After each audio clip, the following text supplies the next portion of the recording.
اور یہی آیت تلاوت کر کے حضرت عمر نے کہا کہ نہیں، میں کسی غیر مسلم کو سیکریٹری. اب آئیں، ہمارے ملک میں تعصب در تعصب چلتا ہے.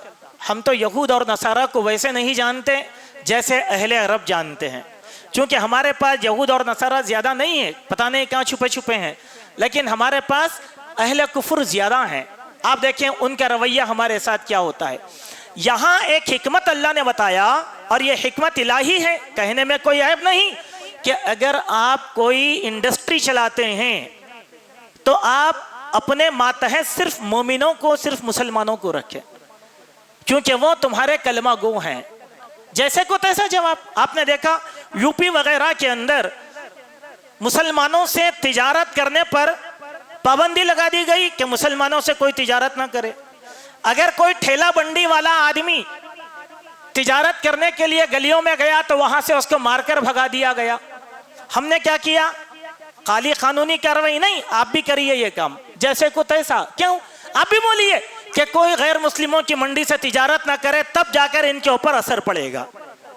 یہ حکم ہمارا نہیں ہے، یہ سیاسی نقطہ اللہ تعالیٰ نے قرآن مجید میں دیا ہے. اور قرآن مجید سیاست کی بھی ایک کتاب ہے جو مثبت سیاست ہمارے سامنے بیان کرتی ہے. جب تک یہ کام نہیں کریں گے تو اغیار پر ہمارا دبدبہ ہرگز ہرگز نہیں ہو سکتا. اگر ہم ایسا نہیں کریں گے تو اس کے بڑے خطرناک اور مضر اثرات ہمارے سامنے آئیں گے. اس کے بعد ہمارا گزر ہوا آیت نمبر 130 سے لے کر 138 تک. ان آیتوں میں اللہ تعالیٰ نے اہل ایمان کے لیے سلسلے وار کچھ نصیحتیں کیا ہے. پہلی نصیحت یہ کہ وہ سود نہ کھائیں. دوسری نصیحت جہنم کی آگ سے ڈریں. تیسری نصیحت اللہ اور اس کے رسول کی اطاعت کریں. چوتھی نصیحت اللہ کی مغفرت، اللہ تعالیٰ سے مغفرت و بخشش کی جانب دوڑیں تاکہ وہ کامیاب ہو جائیں. پانچویں نصیحت اور ایسے لوگوں پر اللہ کا رحم و کرم نازل ہوتا ہے. چھٹی بات اور لوگوں سے درگزر کرتے ہیں اور غصے کو اہل ایمان پی جاتے ہیں، لوگوں کو معاف کرنا چاہیے. ساتویں نصیحت جب ان سے جانے انجانے کوئی فحش اور منکر کام ہو جاتا ہے تو جب وہ اپنی جانوں پر ظلم کرتے ہیں تو اپنے گناہوں پر شرمندہ ہوتے ہیں. بندے کو چاہیے فحش ہو گیا، منکر ہو گیا تو اپنے گناہ پر شرمندہ ہوں اللہ تعالیٰ کے سامنے. پھر اس کے بعد اللہ تعالیٰ نے آٹھویں نصیحت یہ بیان کیا کثرت کے ساتھ اہل ایمان استغفار کریں. نویں نصیحت یہ کیا کہ اپنے کیے پر ہر دھرمی نہیں کرنا چاہیے کہ میں نے صحیح کیا.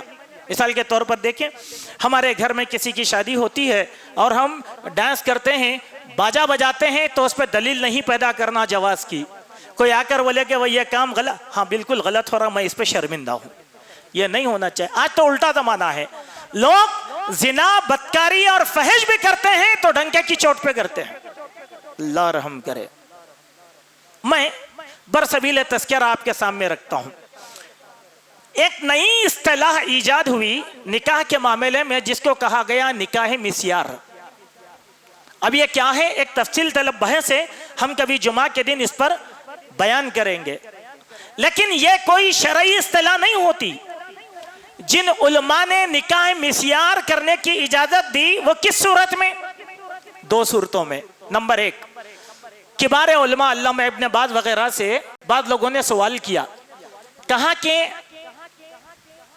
ہمارے گھروں میں خدامائیں رہتی ہیں اور شیطان ہم لوگوں کو ورغلا دیتا ہے، تو ہم ممکن ہے کہ اگر اللہ کا ڈر نہ ہو تو زنا کر لیں، تو کیا ایسی خداماؤں سے ہم نکاح کر کے زندگی گزار سکتے ہیں؟ جب تک وہ رہے گی تو ہمارے ساتھ بیوی کی شکل میں رہے گی، اور جب وہ جائے گی تو اس کی مرضی کی بات ہے، ہم اس کو ہدیہ تحفے دے کے بھیج دیں گے. تو علامہ ابن باز نے ایسے سوال پر کہا کہ تم اپنی عزت اور آبرو کے تحفظ کے لیے نکاح کر رہے ہو تو تمہارے لیے جائز ہے.